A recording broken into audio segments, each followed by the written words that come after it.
Hello and welcome to the Juggling podcast. This is the episode for the end of the year. This is the end of 2024 podcast. My name's Luke Burridge, and joining me like normal is Juliane. Hello, everyone. And should we get straight to it? Let's get into it. Let's get into it. I know it's the 18th of January that we're recording this. It is. But sometimes plans change, and so the stuff that's meant to happen in December leaks over into January. Yeah, and reflections can still last, continue on after it's already passed. I just want to thank all of our Patreon supporters. Yeah, thank you very much. Everyone who supported us throughout the entirety of 2024, thank you so much. But specifically, thank you to our current active paid subscribers, people like Marshall, thank you very much, and Sid, and Bethany, and Callie, and Chris, thank you very much.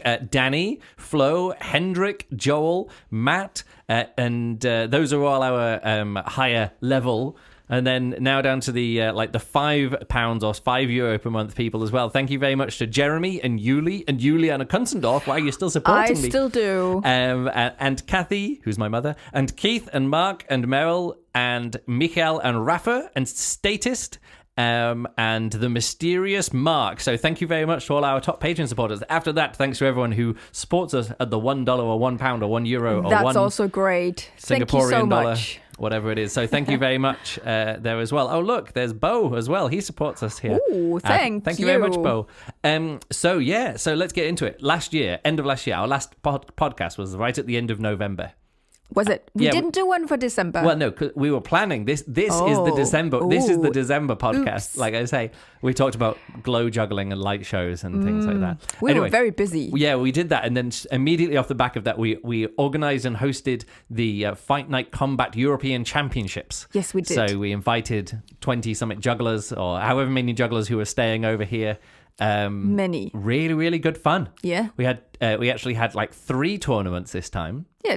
Okay, really well. We did the open tournament where anyone can take part. Mm-hmm. And that was won by Killian, wasn't it? Actually, why am I even thinking about this? So long ago. I literally now. I God. have the tournament thing over here as well. So yes, it was won by Killian Madoff. He won his first ever major tournament, because we always have these 3 to 4 major tournaments per year, like the Berlin EJC British Netherlands Dutch, Juggling Convention, depending on which they happen, and then the end of year finals are all worth 750 rankings points or more. EJC even more. Yeah. And Killian had won loads and loads of small German fight nights, and he had never won a big one where you go up against the best competition. Yeah. And this time he went completely undefeated. Look at this. You see this? All green. So yes, wow. His website on here is all green. So he beat Matty, Brooke, Luke, Marcus, John, Christoph, and Jasper in the round robin. So he beat everyone. Yeah. And then he beat Matty again in the knockout, Brooke, and then Marcus Utker, and he beat Marcus by 1 point in the finals. So not bad. Just like last year, the last fight night match of the entire year came down to a 4-4 deciding point. Exciting. That's always really good. Because last year it was Jasper and Baz won that point, and they always a number of drops. So it was very, very dramatic ending to that tournament. Nobody's done this before. Won all of their matches when in the round robin stage you've got to play everyone. Yeah. Jochen did it a few years ago at the start, where we'd only do half of the players would play half the people and half the people would play the other half. But now everyone plays everyone. Yeah. That's hardcore. It is hardcore. So that's a pretty big winning streak that he's on here. But so thanks, of course, to Marcus and Brooke and Jasper and Christoph and me and John and Matthias for coming along and taking part. That was a really good one. And then that's the Open Championship. There's also the Women's Championship. And this was won by Wiebke. Yes. Wiebke Schnapper. Congratulations. So I invited, I think 13 or 14 women jugglers to take part in this, and only 6 said yes. Lots of other people were busy. Yeah. Other people were... You might have done it slightly a bit late. I did, but I probably did it a bit late. And people were saying, hey, is it happening? I was like, yeah, I announced on the website, and it was all clear that this will be the time. And the reason I left it a bit later to start inviting people, which I will not do this coming year, is that unlike the normal rankings, it's very unlikely in the last few tournaments of the year, one person can just take part in a tournament and get in, and that does happen. Brooke did it with the last tournament of the year as well. So it is possible to do it. Exceptions, yeah. But with the women's rankings, there could be literally anyone turn up, do well in a tournament, get like third or fourth place at a tournament or second place or whatever, and just qualify, and that means other people don't get invited and things. So so there's a balance to strike here, which is the balance of, do I make it open for as many people to take part in? Yeah. Or do I make it as fair for as many people to take part in? Yeah. And there's always a strange balance. So we'll be working that out for this coming year. We've got to decide if we're doing the European Championships at all. Like, are we going to run it again? Yep. I would like to. Are we going to do it in Berlin? And here's the thing: when I started this tournament back in 2015 was the first time I had like the end of year championships, the end of year finals. Yes. And I did it in Berlin because I was inviting 10 people to take part, and like 6 of them already lived in Berlin. It was Berlin. Easy. Berlin was the capital city of top fight night combat people. Yeah. It was like me and Jochen and Flo and It was DJ and an in-group Marcus. kind of thing anyway at that point. But it changed. Yes, it very much has changed. And now the focal point is well over in the other side of Germany / if you average it out, it's more like Netherlands, way over there in the other side of Germany. So what I'd really like to do is organize it, or have somebody else help organize it, not in Berlin, but much more closely, much closer to the Netherlands, Belgium, that kind of area. Yeah. And if we can make it so it's easy to travel to, I would love to travel over there and organize some stuff. Sounds like a good idea. So let's see what happens at the end of the year. And then also, if we get it sorted, we can start inviting people, or make it clearer early on that, hey, women jugglers, if you just take part in like 3 tournaments, at the moment, if you'd have taken part in 3 fight nights last year, you would have got an invite. Yes. In Europe. Like, again, there's people in Europe. Yeah. And also I need to work out what age people can come along, and if people can come from outside of Europe, that kind of thing. So anyway, I really enjoy. Oh, yes. And I said there was 3 tournaments. We also had the mixed doubles team tournament. We got together 6 teams. I think, was it 6 teams? Yeah, I think it was.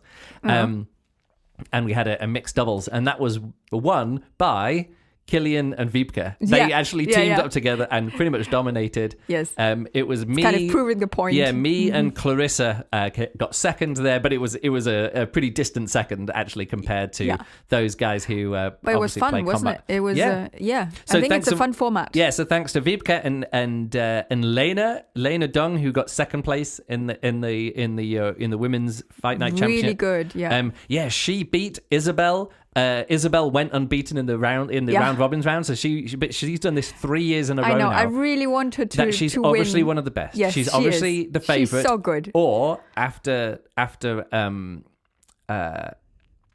Paula, a few years for those 2 years, obviously like the favorite / second favorite. The reason why I wanted to do a women's championship was pretty much her, because she was doing so well. Yes. And I was like, okay, she's not qualifying for the end of it, but like she was at the EJC in 2019 in Newark against West Peden. I never she had forget 3 this match points against Wes Peden. Yes. Nobody else got match point. Like, she came closer to beating Wes at the EJC that year than anybody else did, and he went on to win the tournament. So I was like, all right, I need to start like a end of year women's tournament to like do this kind of stuff. And every year she's come along, and she's just lost it in the semi-finals. I know.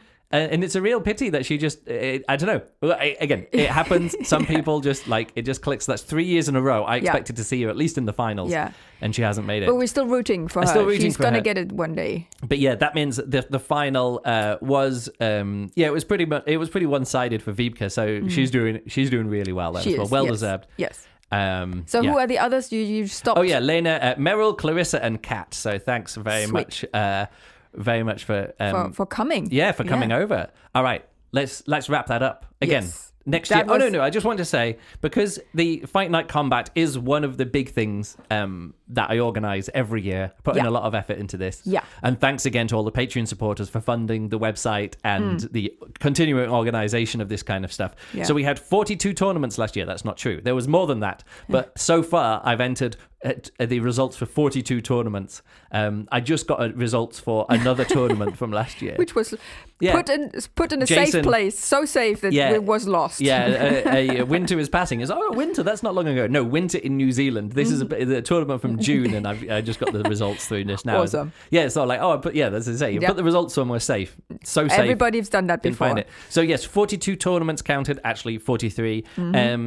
And actually, there was the French. There was other fight nights as well, which people just lose results, whatever. So let's say 45 to 50 tournaments. I got the results in time for 42 of them, and that's 398. So let's say 400 to 400 and something players taking part in fight night last year. So nice, really, really good. Yeah, that's some good statistics on that end. Yeah, again, a lot of people only take part in one tournament. Which so is about 50, great. but I'd say about 50% of people or more, maybe 60-70% of people only take part in one tournament. The top participants, Meryl and Vibka, took part in 12 each. Wow. Callie, who didn't come over to the end of the year finals this time, 11. Rob Woolley, 10. Killian Madoff, 10. And then it goes down from there.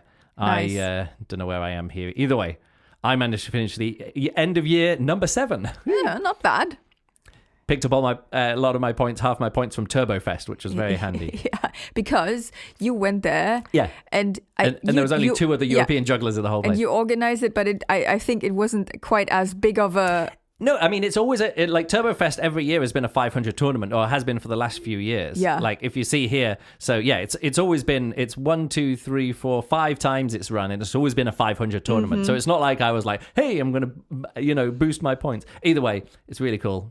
Nice. Yes, and last year, I performed at TurboFest and Newcastle Juggling Convention. We also went to the NJF, the EJC, and I think that was it. That's it just yeah. four conventions last year. So let's see what happens in 2024, 2025 even. Yeah. Anyway, that's it. That's it for the fight night stuff. Fight night.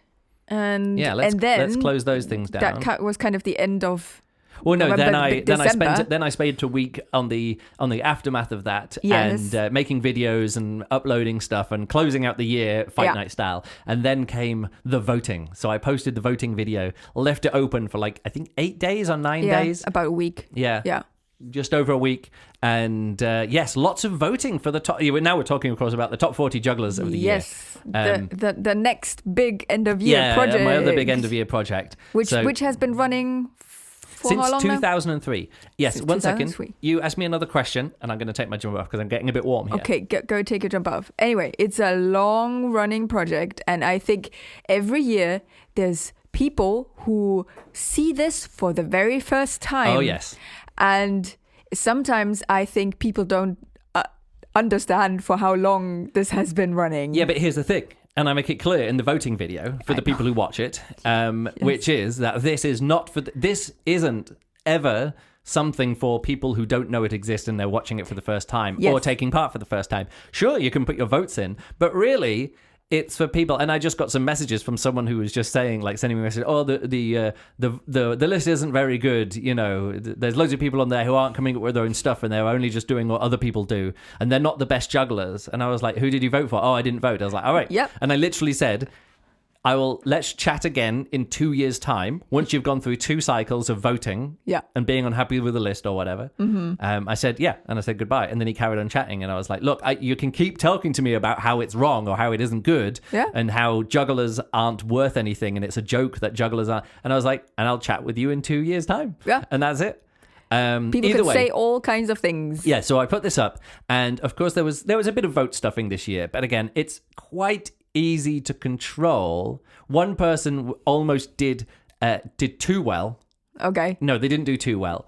They started off, and after quite a few people voting for them, which obviously was not quite correct. Yes. And again, I'm not going to go into the reasons how I can tell that there's vote stuffing happening. I sent them a message and said, please stop, because I just don't want to, we've got another 6, 7, 8 days worth to go, and I don't want to be battling this all the way through. So I'm sorry, you're not making the top 40 this time. Yeah. And nobody else who votes for you from now on, none of their votes will count and things like that. Yeah. So it's actually someone from Berlin who trains at Catacomben. Okay. And then he was there, and he just walked past me and completely blanked me. And I was like, oh no, I just want to do this. And so when he came back and I was like, look, no offense. You did, it's fine, but you're just misunderstanding. He's like, oh no, I think you got something wrong. And I was like, okay, you can think that because, but I've been running this chart now since 2003. So what are we up to? We're 23 years 2003, yeah, whatever.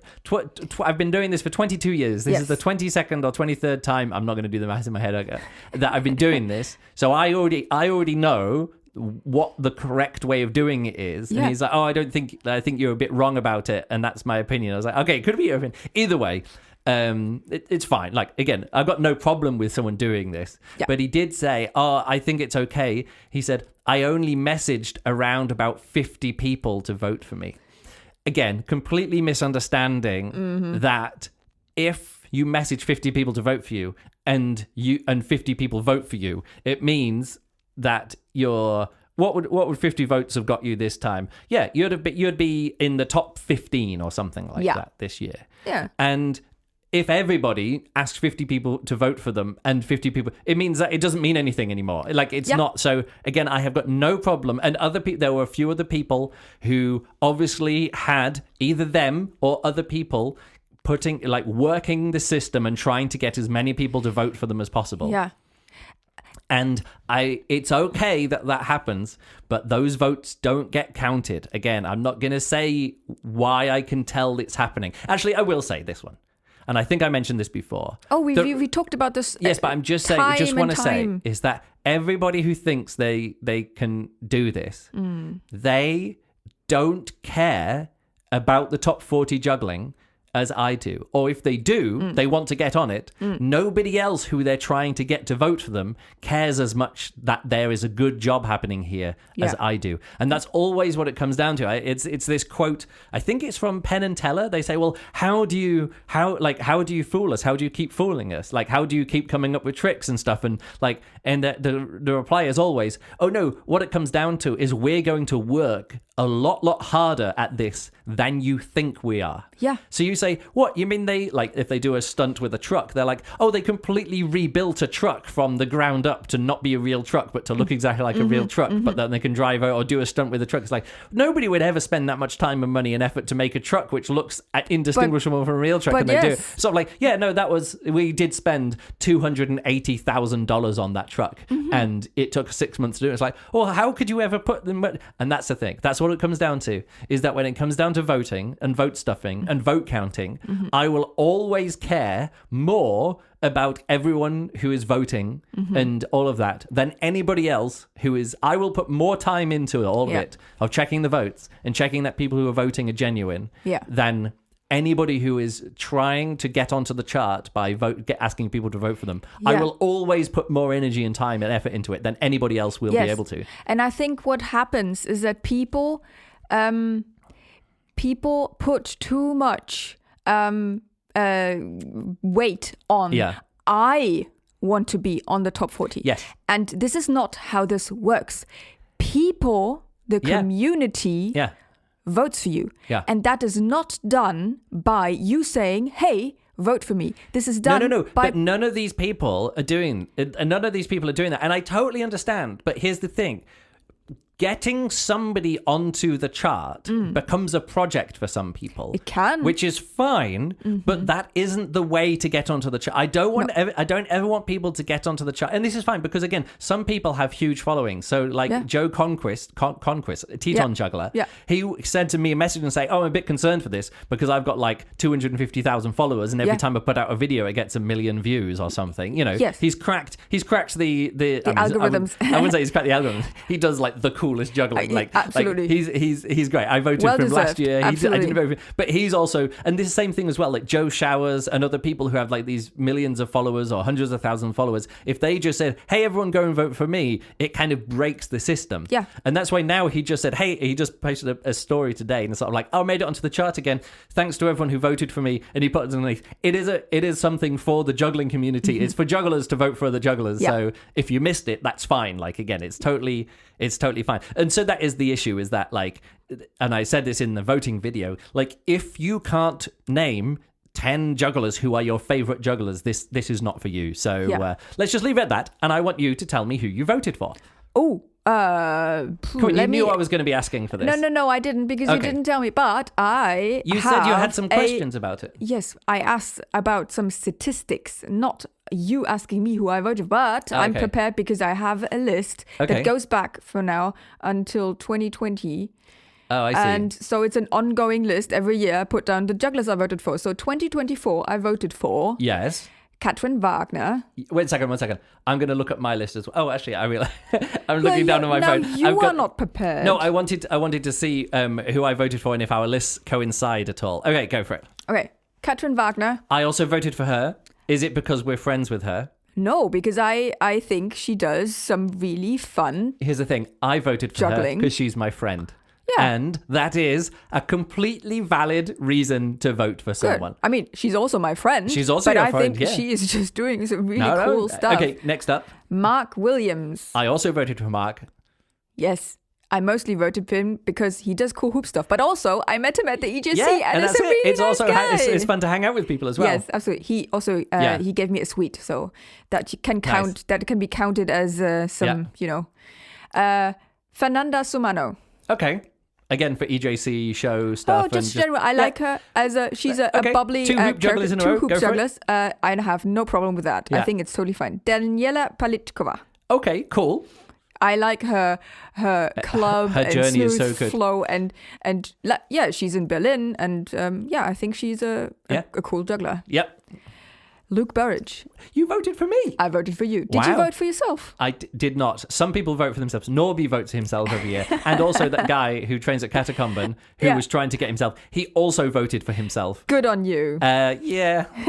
Norby voting for himself. He literally does it every year. It's a fun bit. Go for it. Maybe he makes it. Did he make it at some point? Yes, like in 2005 or 6 or something. Actually, I could just look it up here. I've got the spreadsheet. Let's find Norby. Luke has this massive spreadsheet. It's very impressive. It slows his computer down. It's so massive. Norby was 17th. Ooh. In his highest place, he was 17th in the year 2005. He was 17th. Okay, well, maybe 20 years later. Yeah. This year. Yeah, maybe he'll be back on the show. That's fun. I think he was on for a few years, but that's his highest place was 17th in 2005. Pretty cool. Oh, then I voted for Borre. Yes.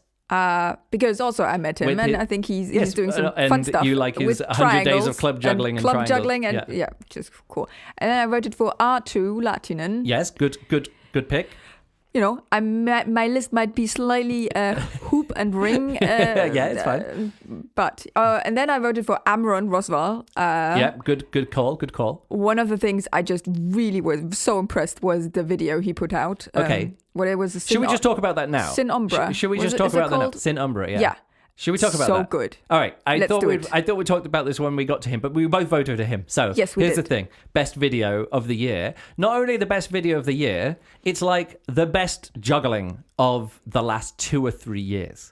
Like what he made there is something which is like the last time I was that impressed by a full like work of art is when I see like Wes Peden in his roller coaster show. Yes. So roller coaster is a statement about juggling, which is everything at the highest level. Yeah. Again, he's doing it live, you know, and it's a bit of choreography and it makes you feel something. It does all that kind of stuff. Yeah, Sin Umbra is like a masterwork of juggling, which only comes along every few years. It does. It really and I think it will stand as a statement about juggling, like his Plastic Mind video did from like 2015 or whatever it was. Yeah. I think it is just an insane achievement. Again, it just comes from putting so much time and effort and energy into something that you can make a long video like that, and not just a long video as in like not an Instagram reel or clip, not like a long video like all we get now of long form juggling videos like IGA Tricks of the Month videos. Yeah.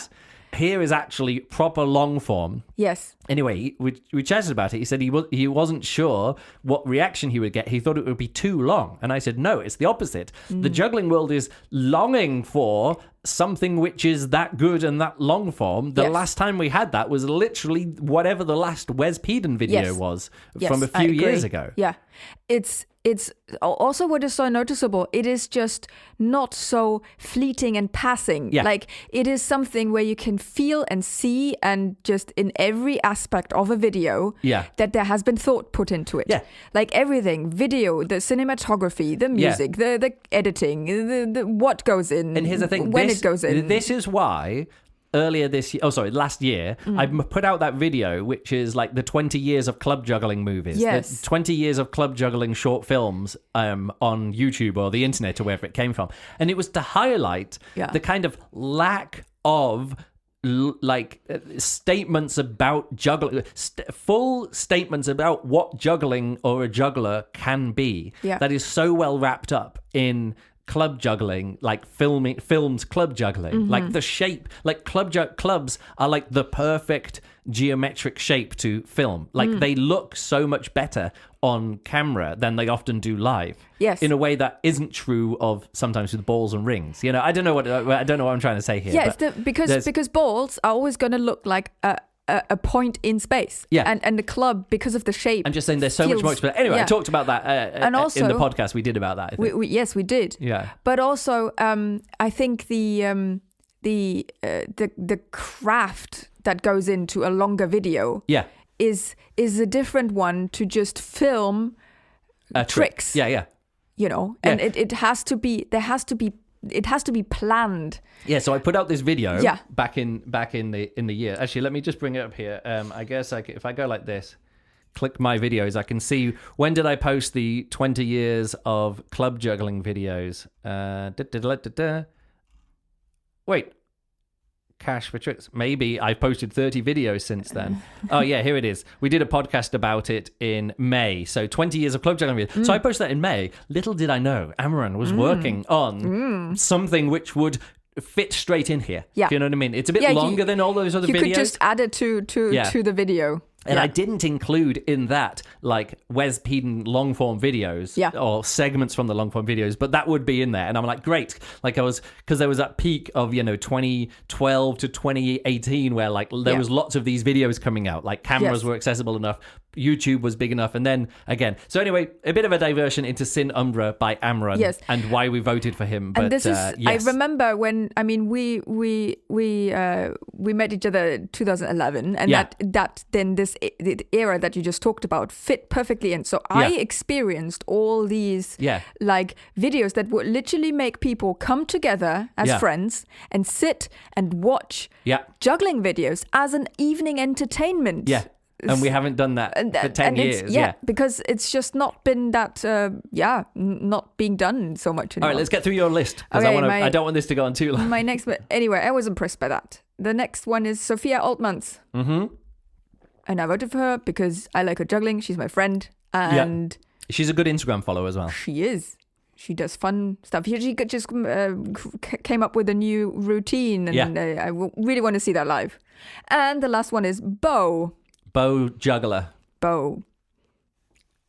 Poi juggling. Yeah, poi juggling. Yeah. Which is cool because it just looks so, I don't know, it totally does something to my brain because the way it defies gravity in a way that is different to other forms of juggling. Yep. And he's cool. He's also my friend. All right, so I voted for Amaran, we've mentioned already. Catherine, we've mentioned already. Mark Williams, we've mentioned already. Bo, we've mentioned already. Other people, I voted for Emma Hornell, who also was putting out lots of hoop videos, and it was good fun as well. Isadora Adley, Berlin juggler, really cool. Yeah. Also, Maximilian Kuschmierz, who I really enjoy his site swap quest. Yes. I'm getting 100 catches of 100 6-ball site swaps. And then he's like, actually, that's hard. I can... No, it isn't. It isn't? No, he finished it already. Now he's on to 100 catches of 100 different 7-ball site swaps. Whoa. It's a big project, and I That's really enjoy it. That's exponentially harder, isn't it? Whatever. Well, it's harder. You need a third data point to see if something's exponentially harder. That's true. I think it probably is exponentially harder. Either way, it looks very, in my head, tricky. it is. He said though he's probably he wasn't sure if it was going to be possible, and now he says he's probably going to finish it by the end of 2025. Wow. So impressive. That's probably one of again these long-term personal projects. Yeah. This is it. You know what? Because I was talking, we did a whole podcast about Instagram challenges, like 100 days friendly of this rivalries. and that. I forgot to mention in that podcast Max Kuschmierz, which is one of my favorites. But again, it's not a daily thing. It's just whenever he gets that, he goes on with it. Also, as Aneska Hoover, not really sure how to pronounce her name. She's a Czech juggler. She does numbers juggling, and it's really fun to follow along with someone's numbers juggling journey as well. Masahiro Takahashi, because I really enjoyed his live show, his act at the EJC this year. It was one of my favorite. Again, I've seen videos of him performing. I've seen like video run-throughs. Yeah. But he posts literally one video on Instagram every 3 years. I think that's his average. So it was really fun to see him juggling in the gym live, watch his show. And then literally 2 days before the voting started, he posted the world record for 7 club back crosses. Oh my God. I knew that video existed because I talked to him at the EJC, because I said, look, I've got a video here of you getting like 17 throws and 14 catches with, or whatever it was. Like I had a video of him. No, I think it was 12 catches. Yeah. The record was 9 catches back to juggling 7 clubs. Yeah. And I got a video of him getting 12. This is just practice video at the EJC. Yeah. Of him training. And I was like, that's the world record for 7 club back crosses. Yeah. And I talked to him about it. He says, oh yeah, I've got a video of me getting 19 catches in practice from earlier this year, but I'm not sharing it. And I was like, because he wanted to get to 21 catches. Yeah. But he did the right thing. He posted it. Yeah. He didn't do, I'm going to keep this video locked in a vault for 22 years so nobody can see it until I decide that people can see it. He actually let it out by the end of the year. Great. And I think that's what people should do. Thank you. Thank you so much. Yes. Maybe I'll go on a rant about keeping world record videos maybe that's behind for another podcast. Maybe for another podcast. And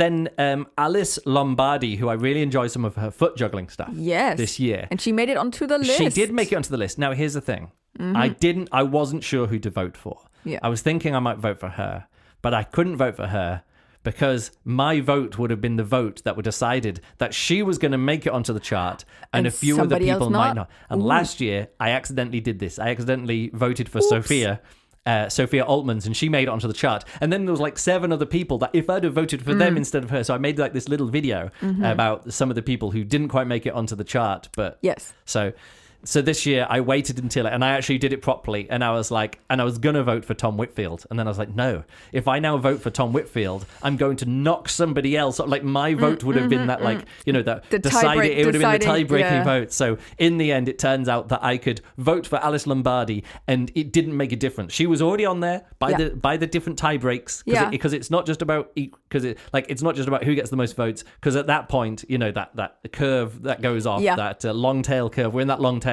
So quite a few jugglers would have had the same number of votes. Yes. And it turns out that there was a clear cutoff. And I was like, great, I can now vote for her. And she's too clear of everything. Awesome. Whatever it is. So so Alice Lombardi, sorry, Tom Whitfield.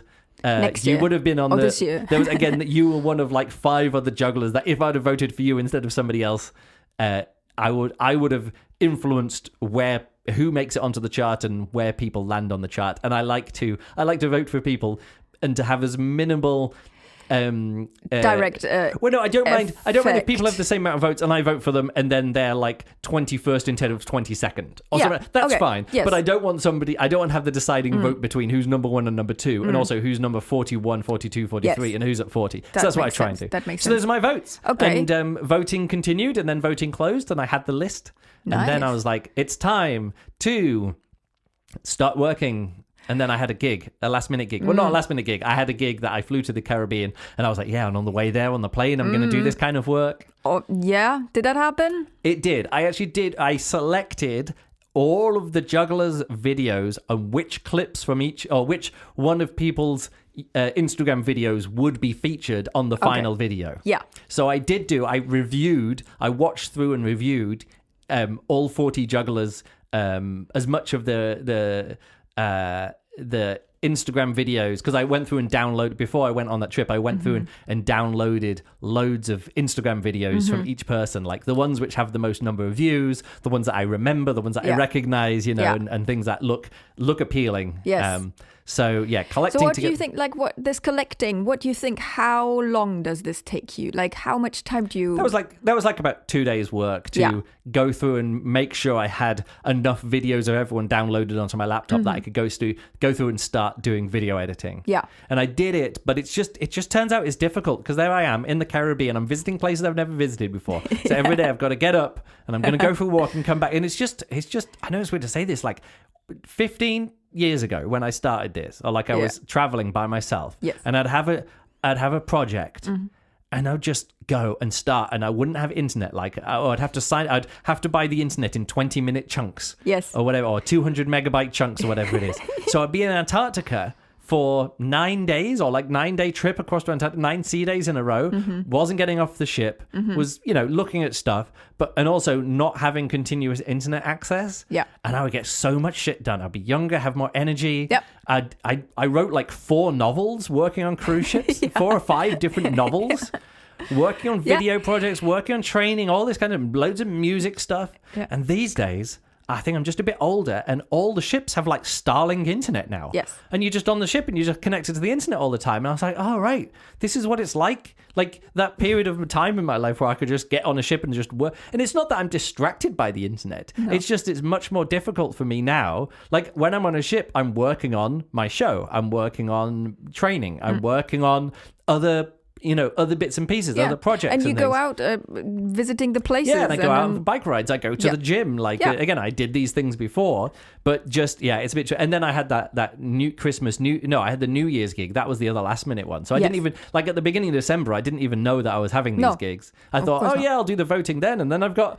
and then I can go through to the end of the year. And I was like, oh no, you've got 2 extra weeks of work. Yeah, so you were actually back home for 3 days during the Christmas holidays. Yeah. And then you left again. Yeah. For over New Year's. Yeah. So it's just came back on the 2nd of January. Bit different to what you out of action for another week. So in other words, what I was expecting, like my plan was Fight Night Combat, wrap it all up, week's worth of voting, all great, a week's worth of video editing, and then I can post all the videos and finish I post the last video on New Year's Day. Yes. Or New Year's Eve or whatever it is. Yeah. I did that. I've done that for a few years. If the schedule works out, posting who's number 1 on the top 40 jugglers of 2024 on December 31st is so satisfying. But these last 2 years, I've just not been able to do it because I've been working up until... I went on the same cruise as we did last year. We were on that same thing as last year, the Christmas New Year's cruise. This time I was just on for New Year's, but the same ship, going to the same ports, going to the same places. Anyway, so I got home. I was ill for another week, and so anyway, everything was just put back. So which is fair enough. It is fair enough, but it is one of those things where you're like, you've got some really good stuff. So then I worked on these individual videos. Now, here's the thing: don't need to go in too much about the process and of how it all works and stuff. But for the first time, I started posting individual clips on Instagram. Like 2018, I think the reveal was we just sat down and recorded a podcast. It was a live stream, and we just went through and I'd collected the clips together and we watched it, and then that was just the video that we put out afterwards, which I really enjoyed. For the top 20 of 2019, I made individual videos for every single juggler, and it almost killed me because I was actually making 3 or 4 different videos per juggler. Different formats. I would make a square video because this was before Reels or whatever. So I'd make a square video for Instagram, a widescreen video for YouTube, and a vertical video for Instagram stories. Yes. And I would share them to everyone, and then I would, and I was posting like 4 per day. Was that the one where you gave the video to the... No, that was the next year. That was the next year, because I thought that was crazy. Yeah, so the next year I did the same amount of work, but then each time, whoever it was at number 40, I would announce them, and then I would send the video and say, could you post this on your Instagram stories, and announce who's number 39, and I think 38 out of 40 people did that, so it was all cool. So it was always like, follow this person, and then they would post it, and then they would go, and then it would be a reveal to them, and then I would also post it on my Instagram stories in a video as well after it had been done. So anyway, that was a lot of work to do individual videos, and then for 2020, that was for 2019 and 2020. For 2021, 22, 23, I had videos which were like multiple people, so I posted one video a day with 4 or 5 people in for those next few years. And this year I went back, I was like, I want to do these individual videos again. So everybody's featured individually. And I'm not going to send them off to anyone. I'm only going to make one video per day or one video per juggler. And I want a unified look and feel across all of the videos. And now, so that's what I did. And you know what?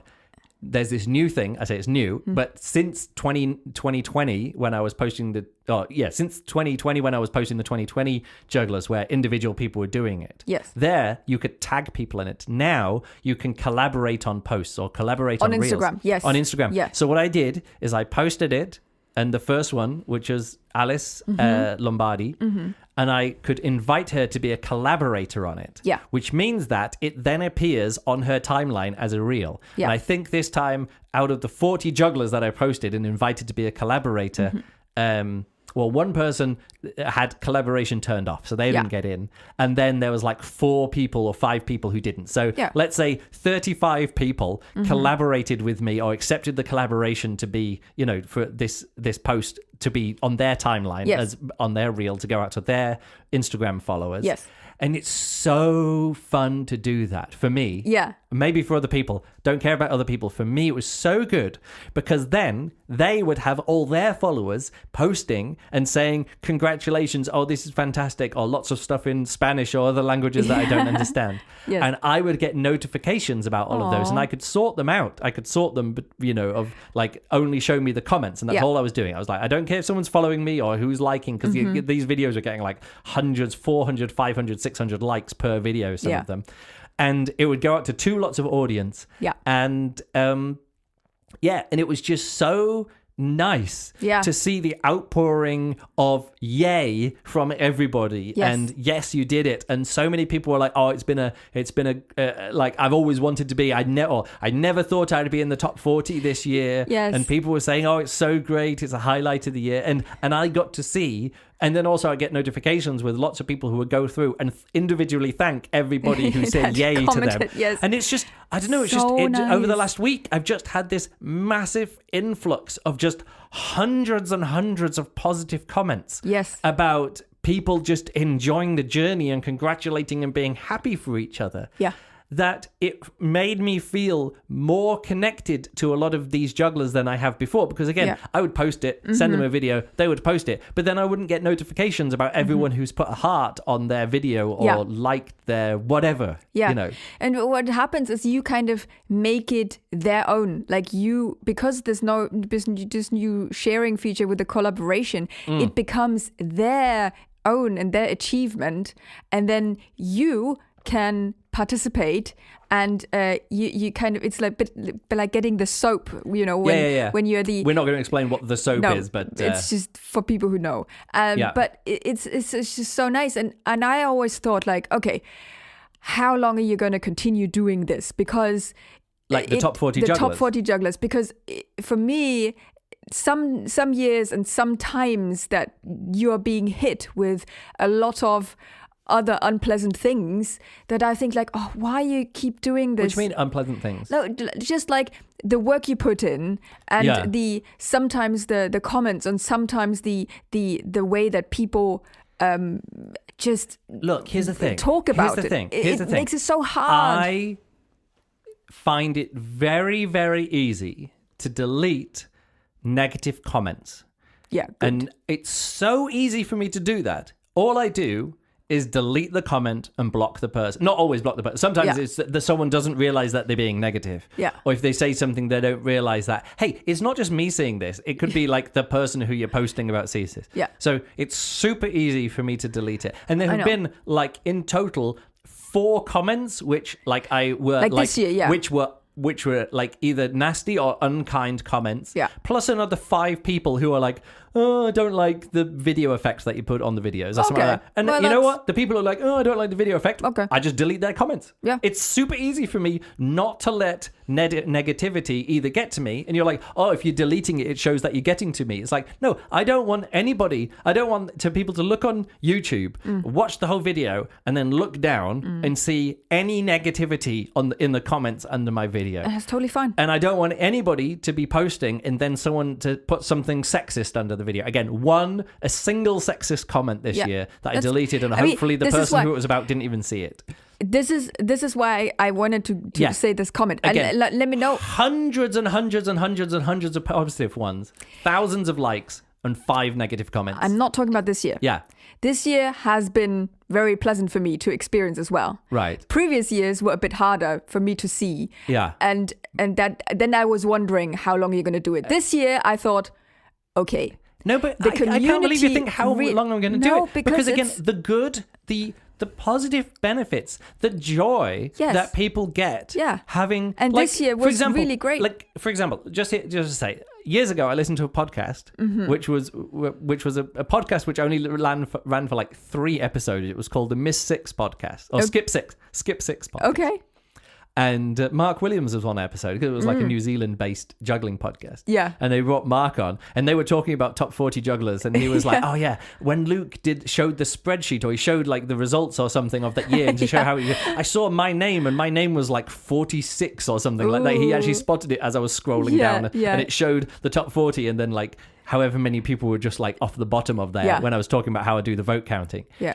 And he was like, so I know that I was there. Anyway, so he's been wanting to be on the chart for like 12 years or something. Yeah. And he was on the chart this year. He just put out the videos, went to the EJC. Again, I know it's weird to see this. There is like a way of doing it, is like be engaging online, be nice, do interesting juggling, put out lots of videos, and go to a big convention like the EJC or something. And and just be known to the to a community. In some cases, you don't even need to be known to the whole community. Sometimes you just need to be known to a community. I think there was like 5 hoop jugglers on the chart this year. Oh yeah. So, let's talk about prop diversity this year. Let's go. I just want to say another few of these stories. Okay. Some more. People who sent me messages saying, "Oh, this is really great," and being really happy. There was Mark, and there was again. I'm not going to go over it, but some of them were like, "Oh, this is really great." Yes. When I got into juggling 10 years ago, I didn't know and so for these people, and everybody who I post, of course, they get tagged in something, so they come back to me and say, "Oh, thank you so much for this." Each one of these people, not for everybody, some people just don't care or whatever. That's fine. But it makes a big difference. And I talked to, did I mention this on the podcast? I can't remember, but talking about competitions where I didn't like being a judge of a competition because I knew that this was the International Jugglers Association regional competition. I was on the jury on the Russian juggling convention that I went to in St. Petersburg a few years ago. And I was like, oh no. And I was like, kind of like when I was taking part in an IJA competition, I didn't win, and I wasn't even in the top 3. And I kind of like, I didn't resent the people on the panel, but it was like one of those things that like I won the audience choice award that year, or what it was. So it was fine. Like I got out of the competition something that could launch me as a professional juggler in a way. But and I was like, I don't want to pick. Thankfully, it turns out that the winner it was really clear who the winner was, and actually it was really clear there was 3 jugglers who obviously won 2 and 3. 2 and 3 might have been the other way. Either way, it didn't matter. But there was 3 jugglers who were clearly the top 3, so it was actually not a big issue. Yes. But it was one of those things like I don't want the responsibility. And in the end, actually, that's what I do have. And I'm not saying that people get onto the top 40 jugglers and it launches their professional career, but the getting onto the top 40 can be a huge validation, and it's just something that that's something that I take seriously, and that's why over the years I used to allow kind of meme votes or whatever, but I've tried to be I tried to get this down to be a reflection, as much of a reflection of how the juggling world is this year, and who's contributing and who's having most fun. And who's causing other jugglers to have most fun. Yes. And if I can keep going that way, it itself becomes a source of fun and interest and validation, especially for the people who are being featured. Yes. So again, it's like for the juggling community, it's for the jugglers who are being featured, and it's for the jugglers who are voting, and also it's for me. And so I've talked about that in the past as well, but that's kind of that's what I'm concentrating on here. Yeah, for me it's always also fun to see if this is like part of somebody's journey that they take within the juggling community. They start doing something, they start as, I don't know, a 10-year-old kid, and then they get into the community, and as they grow older, they do things, and they meet people, they come up with a routine, they do an act or whatever. And so it's being either part of the top 40s to vote, or then being at some point featured. People voting for you and then getting onto the chart. It's for many people, it's a journey of like, as you said, 10, 12 years. And seeing this to come true for people is very fun to see. And very it can change people's perspective of communities as well. Also, what I want to say is that I love always the list because it features so many people that I haven't been aware yet. Yeah, there's a few people who had seen videos shared from them, like Ben Dobbs, who's the 3-ball juggler. I actually went back and looked through and I was like, oh, this is really cool. I need to follow him. Exactly. And also, as I'm going through and checking the votes, I see other people who are like, there was a guy, Gideon, who also does that kind of like fast hand Tomoto juggling or whatever it was. I was like, oh, right, great, as well. Because sometimes I'm like, don't recognize that name. And then I'll look him up and I'm like, oh, it's this one. Yeah. So this is an aspect that I always really appreciate as well. Yeah. All right. Let's. Some people said, oh, I didn't like the video filter or whatever. This was just my effort to make this year stand out because, again, it's so easy for me now. I look back at some of these recent videos and the actual final product kind of looks and feels the same. I'm like, oh, was that 2021 or 2022 or 2023? Yeah. And sometimes they stand out from it, but I just wanted to have a different vibe. And because I was posting each one of these individually, these videos individually, I wanted to have something that was immediately recognizable as you go through. Yes. And so so what I did is I masked out the juggler and their props each frame. It's because I wanted to actually the process that I went into it was like, I want to do can I do something interesting with artificial intelligence and these new AI tools? Yes. And it turns out built into Final Cut Pro is this magic mask, which is like draw around something or select something on the screen and click find this from every frame now on. And it is more of a pain than that. There is a lot more work to go in. Yeah. But I want to isolate each juggler and have them. And then I was like, what is the background going to be? Are they going to be color and the background is black and white? Or are they going to be doubled up in a cool way, because there's a way of doing it that you cut them out and then you shift them to the left, so it looks like they're like in front or a bit bigger, and there's lots of different ways to do this kind of thing. And I tried out quite a few different tests of these things, and it turns out some of them where you just have to be a professional video editor to make it look good. Others were I could make it look good, but I would be able to make one of these videos every few days, and I needed to make 5 a day, to get ahead, or 3 a day or 4 a day, to stay ahead. And I ended up using this like painterly comic background style, and then the juggler on top in front of it. It isn't always... Oh, and here's the other reason, is that because I wanted them to look visually consistent, a lot of people's footage is garbage. Like, you don't know how many times people are juggling, and there's people walking past in the background, and in previous years I just edit out those people. Like, other people are doing stuff and there's just garbage and the framing's all wrong. I put so much effort into making other people's videos look good enough that I'm willing to share them, and that's going to be the record of the day. And so much of this video editing isn't visible at all. No, it isn't, of course. And what I realized with this comic background stuff is that could hide a lot of the background or make the focus into this foreground. Yeah. And sure, the people with the most beautiful video, it makes their videos like slightly less beautiful. Yeah. But a lot of people's videos aren't beautiful. They're kind of garbage throw. I say garbage. I don't want to say garbage. Their juggling is amazing, but they are not professional videographers, and they're in the shadow, and the background is in beautiful light, and they just disappear. And so right away, I'm like, okay, I want to put Alice Lombardi in here. Yeah. She's got a really cool video, but there's a dog in the background, which is really distracting. And so it's that kind of thing. Like, the dog in the background is really cute, and I could crop it out in some ways, but so I've discovered, I tried to work a way that brought the juggling to the foreground, and like, so the balls in the air are kind of like outlined, it's it's kind of tricky. Yes. And so I did that, and I tried to make it look good. And so again, the people whose footage is the best footage, the most beautiful footage, yes, sometimes it will distract from a bit, but a lot of people's video footage isn't that good quality, and this kind of tied it all together to make it kind of dreamy and painterly and just interesting and vibrant. Because often I'm like, well, this person's video is really drab, and I boost up the colors, and I'm like, well, it doesn't look real anymore. The colors aren't real. And now I could do that with each person's video. I could make the whole thing look bright and vibrant, and it didn't matter that it didn't look real, because it wasn't real. And I think this is a really good, such a great achievement in this, because you have 40 different people that I don't know. They all juggle different props. Yeah. They all have different angles that they juggle. Yeah. They have different cameras that they record this, and they all have different purposes to do it. So they record their little tricks. Look, I'm not saying it's the best way of doing it. No, let me finish my point. Yeah. So I think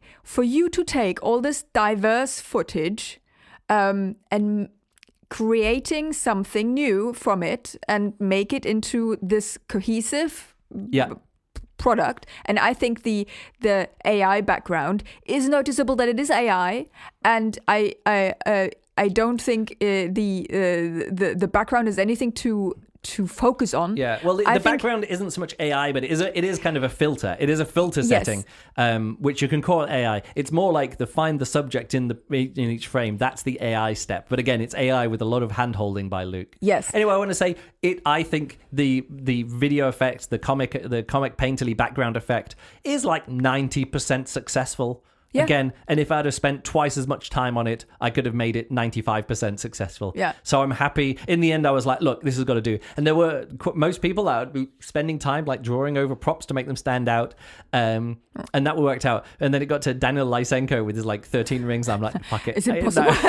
Yeah. I'm like, oh no. I was just like, I don't have time for this. So I just made it so like the last ring that came down was a bit more visible. So in some cases, it made it harder to see what's going on. In some cases, it made it more visually appealing to see what's going on. Yeah. And other ways, it was ways to make the background like disappear. And even like with Masahiro Takahashi, if you actually look at the original video of him, he starts in the middle and then he like walks over and backwards to the side. He gets smaller in the frame, and then there's other people juggling behind him. And I went through and like matted out those things that going and people standing in and bringing it in. I could blur them out and then put a filter. So it is noticeable, but hopefully people don't notice. Like I know the difference, but you wouldn't be able to see that. Oh, Luke, like somebody halfway through that trick in the background bent down and picked something off, and Luke retimes it so the people in the background aren't so distracting.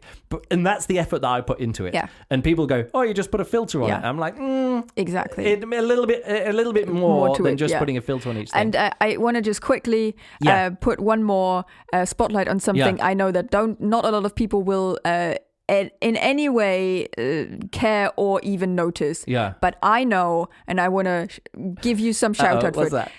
Because you put so much effort into the music choice, and to put so much effort into the cues of the music and the way it fits. You make the final 7-minute edit, and you take the music, you're thoughtful about it, you put it on the beats, and you make a transition that really works.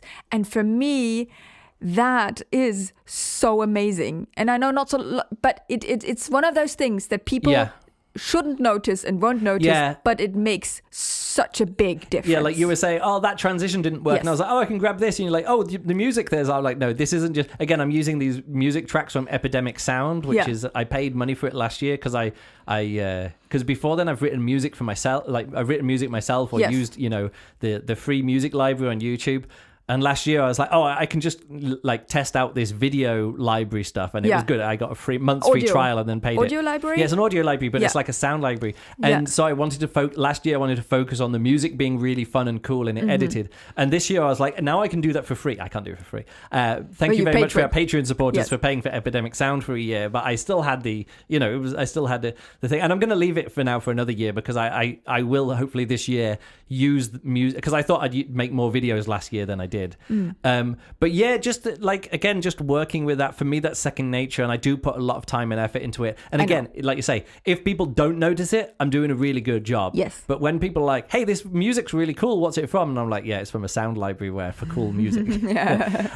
So yeah, I'm very happy that once I'd worked out I'd made 40 different individual videos. I took all the footage from the individual things and copied and pasted it into one thing. And that was my last day of video editing. I already knew what I was going to do, but I just wanted to once I had all the look of it, I wanted to make sure what the final pieces of music were. And so I used like these one synth wavy kind of piece of music which I'd used already when in sharing the videos. Every day I shared 5 videos and every day there was a new piece of music. So maybe people didn't notice that or weren't listening to the music. But yeah, I'd already had 2 pieces selected and I knew it was going to finish off with this high energy music. And so the last 5 people's videos were already edited to the music that I knew was going to be in the final 7-minute long full countdown video. Yeah, and then I just got another video. It was called Mega Woman, I think it was, just another track. And I took out most of the vocals of that because you can do that pretty easily. I say pretty easily.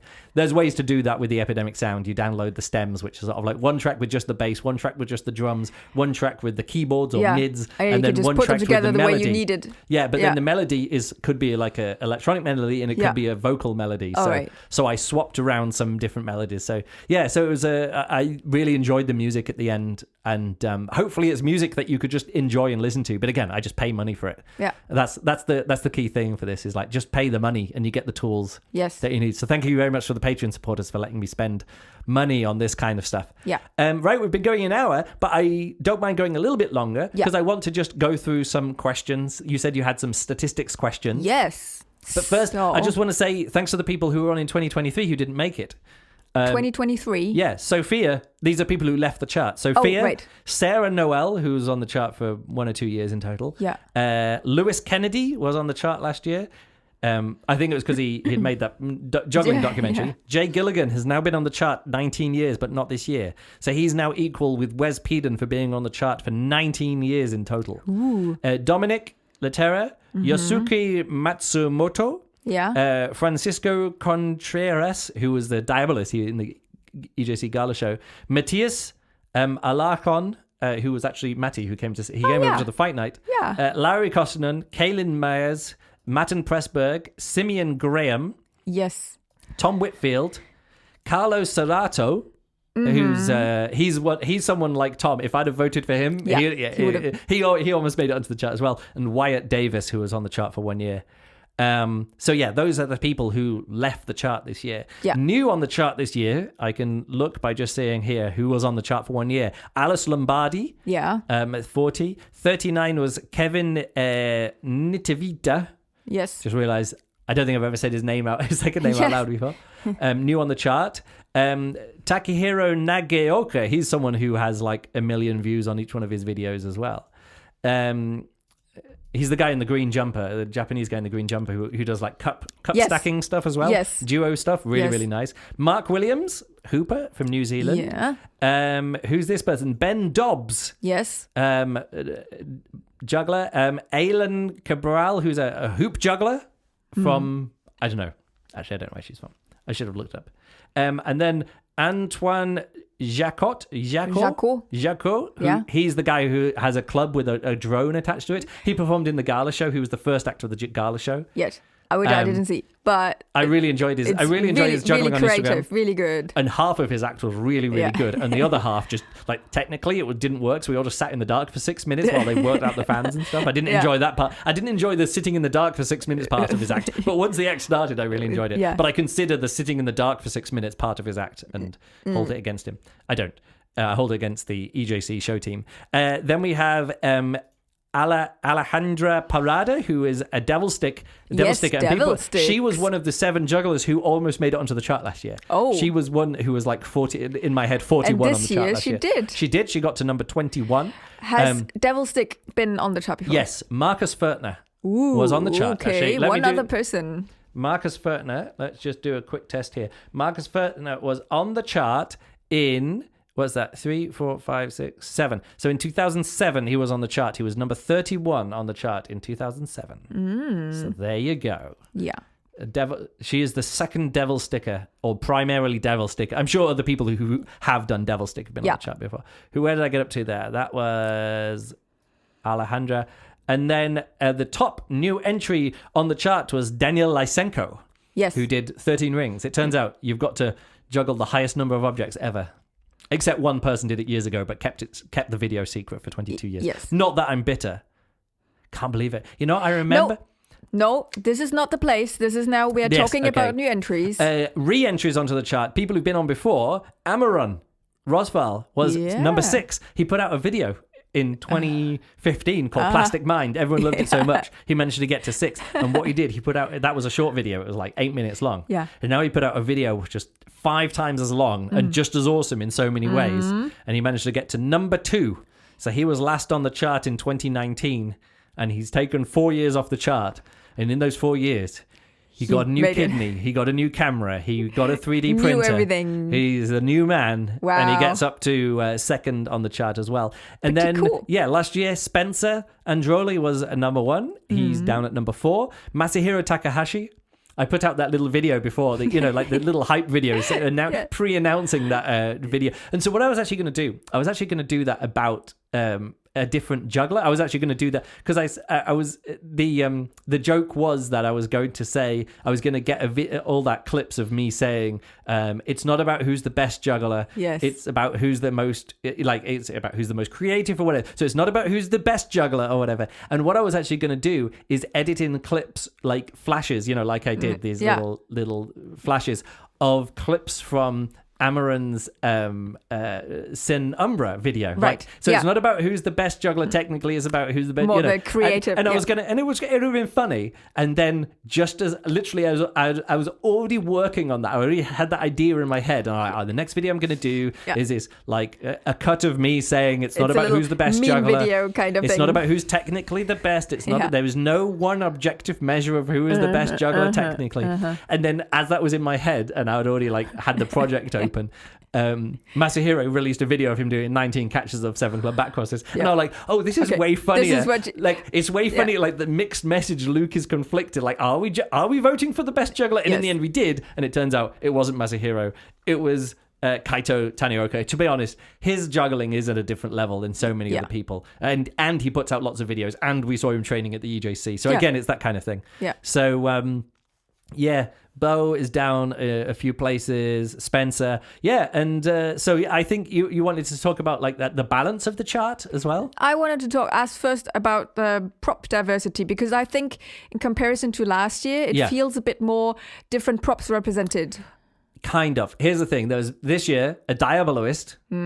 Guillaume Karpovitz, who again put out an epic video, great, an insane. Like this is the thing: put out don't do any, don't perform at conventions, don't do. But if you just put out a video as good as Guillaume Karpovitz, great video, not just trick wise, but also video wise. Yeah, so good. Yeah. Anyway, so he's at so we have a look next to each other: Diabolist at 22nd, Devil Stick at 21 there as well. Yeah. Prop diversity, I don't track it. The only thing that I actually have tracked over time is the names of the juggler and how many votes. Again, I did do, since 2020, I've also tracked the gender of the jugglers, but I don't track what props they're doing. And I don't.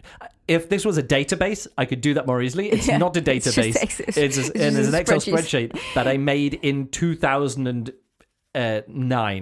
Or no, it would have been 2000. Actually, I can look. The first I did this. So sheet 1 was 2008. So this is a spreadsheet that's been going with me from 2008. Wow. Yeah. So that is impressive. It's a different kind of data collection here, and I'm not changing. This has served me well since 2010. I've not changed the update. I've not put any more functions in it. I'm not going to start tracking things here. Yeah. So one day maybe I could put all of this into a database and I could answer, this year there was this many clubs and this many women and this many people from Argentina or whatever it is. Now I don't track that kind of stuff. That's all right. Here's the thing. So I've mentioned this the last few years. What is diversity? And in the juggling world, I think diversity is more than just how many men versus women. And I think I was really pleased. I'm really happy that I did those 2 years during lockdown where it was people were encouraged to vote for an equal number of men and women, or however you want to phrase it. It was really good, but oh my goodness, the people who were taking part, it did reduce the diversity in terms of nationality and regional of where it is. Like when you have what is it, 7 of the top 10 were American, North American United States kind of jugglers. Yes. And that's fine, and then also the Diabolists are we got 50% women on the chart but no Diabolists, and I was like, there is a point in that kind of thing. And so by trying to this year, that's another thing that I did using AI stuff, is that automatic translation and dubbing and things. So I published the video, and within a few hours it was then available in like 7 or 8 different languages. I never got this to work, but I hope it worked. No, because when you sign in, you're from Germany, so it will either auto-select Germany if you say, show me stuff in German, or you can select it. So okay. It might have taken a full day, but in the end, it was available in Spanish, Portuguese, French, German, Japanese, I don't know, Indonesian, Arabic, whatever it was. There was a big span of different languages there ready to go. Yeah. So that was an automatic, or not automatic. I had to tell Google to do all this kind of stuff, but it was an option to do that. I think the nationality span, I think every year there's been an American, except Lauger was number 1 for a year. Yeah. And Ofek Sneer was number 1 for 2 years. Yeah. And Thomas Dietz was number 1 for 1 year. Yeah. Every other year, it's been Americans. Anthony Gatto. Yeah. Well, actually, I can look here. So Anthony Gatto,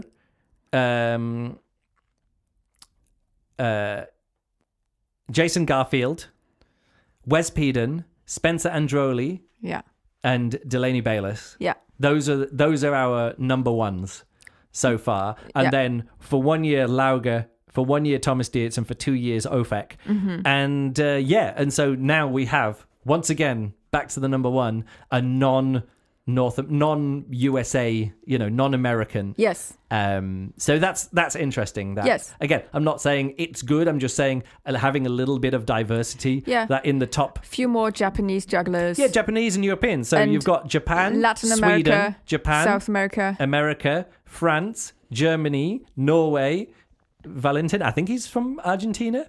America, Chile, So I'm just saying that there is a little bit of worldwide diversity, and judging from the views that the videos get and the engagements, those the South Americans, the Latino jugglers, yes, Latina jugglers, I think that's the word I'm trying to say, are really into it. Yeah.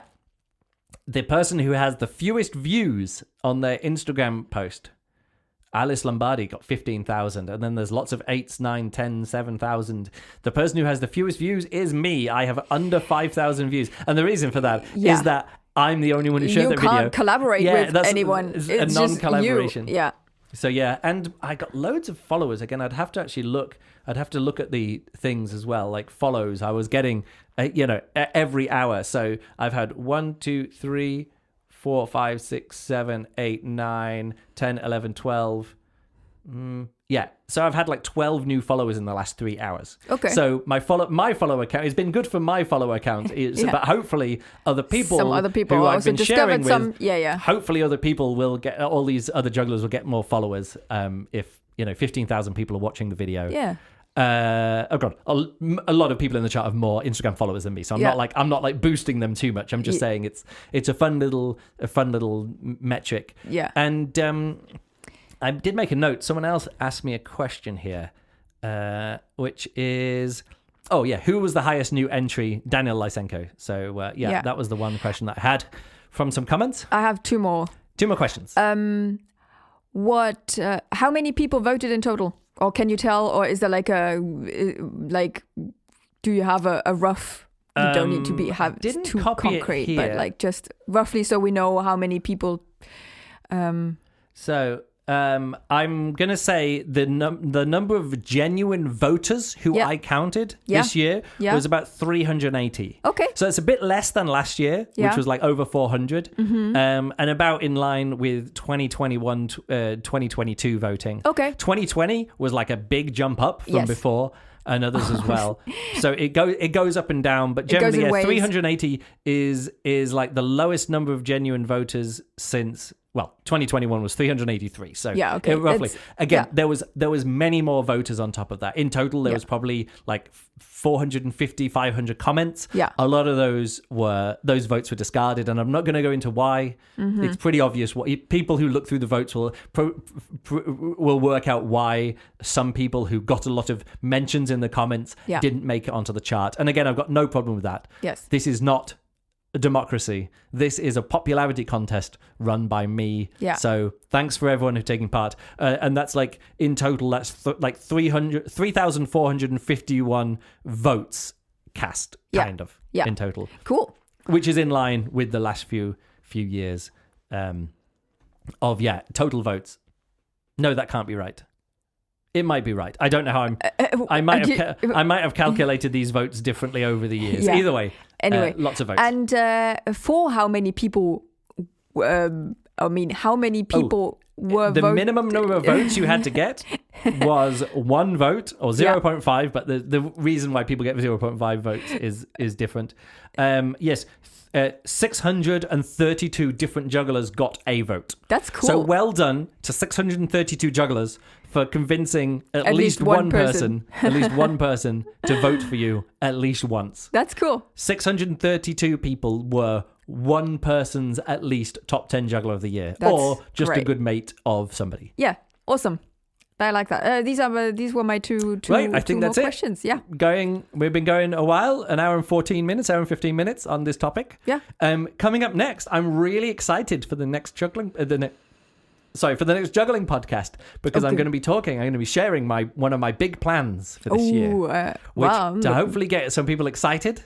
Yeah. It's going to be in some engineering, but not based around a show or performance. Mm-hmm. And I'm going to be putting in a lot of work into something, and the outcome isn't going to be an extra 5 minutes in my show because I keep putting in years long worth of work into these projects. Yes. And at the end of it, I get out like a video or a bit of a show. Yeah. And I want to work on something. So I didn't tell Juliane. I ordered a 3D printer. You did? I did. I ordered it. Oh. I spent like 400 euros on a 3D printer and a thing and some plastic to print and stuff like that.